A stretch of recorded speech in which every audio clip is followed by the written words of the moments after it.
Auteur respecté, jouissant d'une notoriété qui traverse les frontières, lauréat de plusieurs distinctions, le Togolais Samit Chak, 63 ans, regrette que beaucoup d'écrivains n'aient plus une exigence d'un certain encyclopédisme.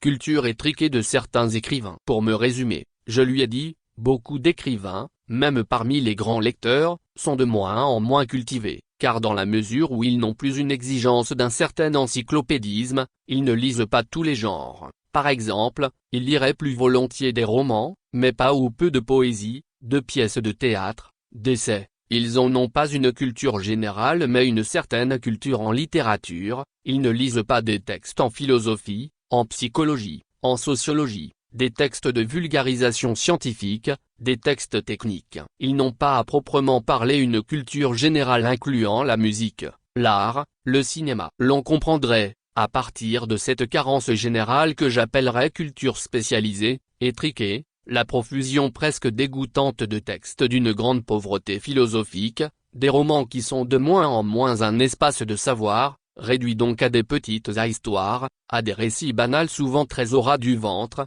des fesses, de la peau de la famille, des textes qui ne s'aventurent pas du tout vers l'ombre tapie au fond de l'humain, cette ombre qui n'est pas synonyme de fange éthique, mais le lieu mystérieux de toutes les luttes intérieures, là où toutes les nuances du cœur, de l'esprit, de la chair et de l'âme se composent en un ensemble inextricable. La culture dont nous nous vantons est superficielle, couleur volatile de caméléon. Ainsi, plus d'imposture que d'exigence, plus de fabrique que de création, plus de vernis qu'un fond troublant, avec des personnages sans réelle densité, qui souffrent, en héritier malgré eux, de la pauvreté spirituelle de l'auteur lui-même. Samit Chak.